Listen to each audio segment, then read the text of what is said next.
Welcome to Cape Town News. Today is Wednesday, the 16th of April, 2025, and here's what's making headlines in the Western Cape.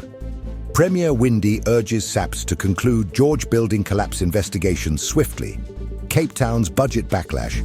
Middle class bears the brunt of tariff hikes. Cwecwe case sparks parliamentary concern over SAPS rape investigations. City traffic officials prepare for Easter travel surge with Operation Exodus. Worcester's Nekkies festival returns with family fun and local flavour. Fog, gusts and chilly starts. Cape Town braces for a mixed-up Thursday. Western Cape Premier Alan Winde has received a detailed update from SAPS on the ongoing investigation into the George building collapse.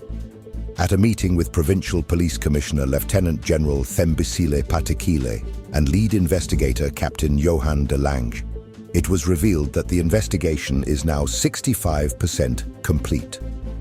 Premier Winde emphasized the importance of both speed and thoroughness in finalizing the case, noting the public's right to justice and closure.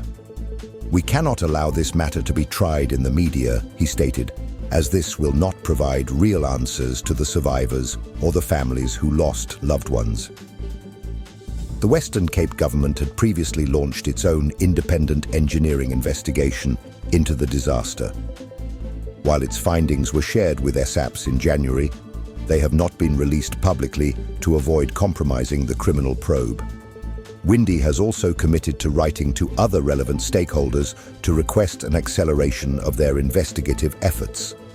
The province views this tragedy as a defining test of public accountability, and the Premier reaffirmed that both professionalism and compassion are essential in handling the matter. SAPS has assured the public that all angles are being pursued, and a watertight case is the goal. The City of Cape Town's newly proposed 2025-26 budget has ignited widespread concern over its impact on middle-income households. While the city frames the changes as necessary for infrastructure investment and indigent support, critics argue that fixed charges, escalating levies, and property-linked tariffs are placing an unsustainable burden on the middle class. The budget outlines an 8% increase in residential property rates, alongside a controversial citywide cleaning tariff, scaled by property value, that could cost high-end homeowners over 12,000 rand annually. Meanwhile, property experts say this could fuel a reverse semigration trend, with professionals and investors reportedly reconsidering Cape Town in favour of more affordable hubs like Johannesburg and Paarl.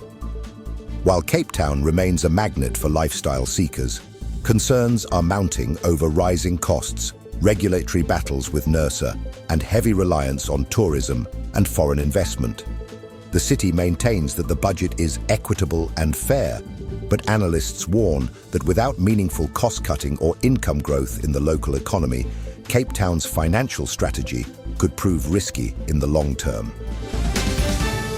Police Minister Senzo Mchunu has rejected claims that the investigation into the alleged rape of a 7-year-old girl, known publicly as Cwecwe, was delayed due to public pressure. The case, which centres on an incident said to have occurred at Bergview College in the Eastern Cape, has sparked national outrage and prompted parliamentary scrutiny of SAPS procedures in child sexual abuse cases. Minister Mchunu told Parliament's Police Portfolio Committee that the case was opened in October 2024 and that SAPS began its investigation immediately. He called media suggestions of a delayed response dangerous exaggerations. National Police Commissioner Fanny Masemola and Deputy Commissioner Tebelo Mosikili confirmed that more than 30 statements have been taken, including from school staff, medical professionals, and the child's family. All identified persons of interest had DNA samples taken, though no foreign DNA was detected on the girl's clothes. Efforts to arrange a statement from the child have been delayed, partly due to the mother's concerns about her daughter's health. Still, Masemola insisted that the matter remains a high priority, and steps will be taken, if needed, to ensure the necessary cooperation. With the Easter long weekend approaching, Cape Town's traffic department is ramping up safety operations under the banner of Operation Exodus. The initiative, focused on long-distance travel, includes free vehicle safety checks for public transport vehicles and vehicle fitness checkpoints across major interchanges. Maxine Besadenhout, spokesperson for Cape Town Traffic, confirmed that all officers are on alert and fully deployed to reduce the risk of crashes during the busy holiday period. Nationally, the road death toll during the last December holiday stood at over 500 fatalities from 439 crashes, prompting Transport Minister Barbara Creasy to call for a more proactive and preventative approach. Cape Town authorities have taken that message seriously. Operation Exodus is being rolled out in phases, with officers focusing on vehicle roadworthiness, driver documentation, and fatigue checks, particularly on public transport vehicles departing from key hubs like Belleville, Joji Kabi, and Dunoon. With a spike in traffic expected on Thursday and Friday, officials warn that planning routes and departure times carefully could make the difference in avoiding gridlock and accidents. The beloved Nekkies Easter Music Festival is back this weekend in Worcester, promising 4 days of celebration, food, family, and festive beats. Set to kick off on Friday, the 18th of April, and run through Easter Monday, the event will once again be hosted at the Nekkies Holiday Resort. Born out of Worcester's traditional Easter Bazaar, the festival has become one of the Brede Valley's most anticipated events, drawing crowds from across the province. This year's edition promises a mix of local performers, children's entertainment, and food vendors that will cater to every taste. From jazz and gospel to house and traditional Afrikaans favorites, the event boasts a lineup aimed at both young and old. Families are encouraged to bring their picnic baskets, while thrill seekers can look forward to a dedicated kids' amusement park on site.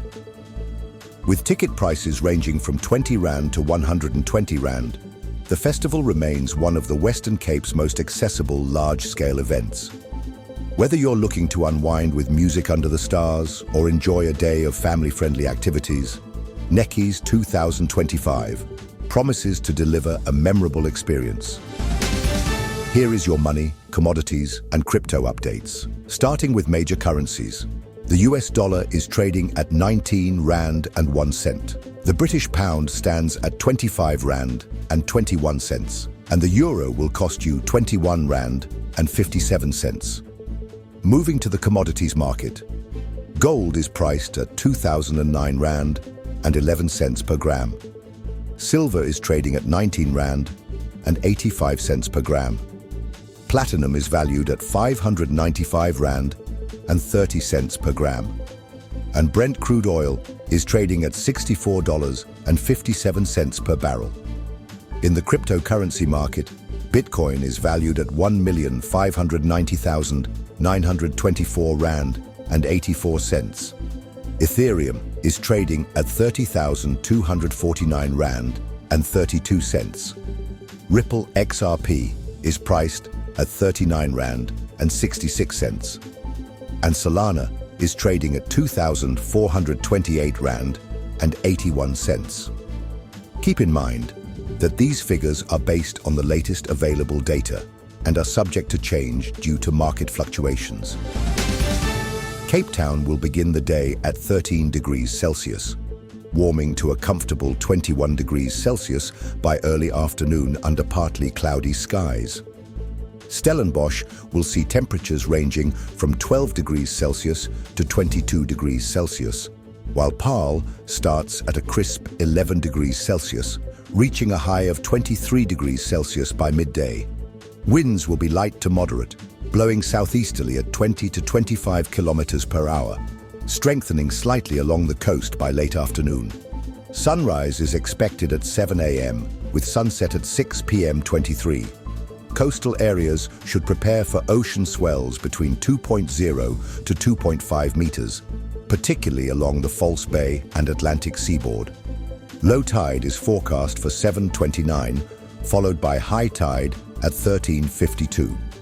Beach conditions will be fair, though boaters and swimmers should remain cautious due to choppy afternoon waters and a slight breeze pushing in from the southeast. Visibility during early morning hours may be reduced inland due to fog, especially along the N1 and N2 corridors heading into the city. With that, we conclude today's bulletin, and now you know what's happening in your city. Thank you for watching Cape Town News. If you enjoyed this update, make sure to subscribe and turn on notifications so you never miss a story. Share your thoughts in the comments below. We'd love to hear from you. Until next time, stay safe, informed, and connected.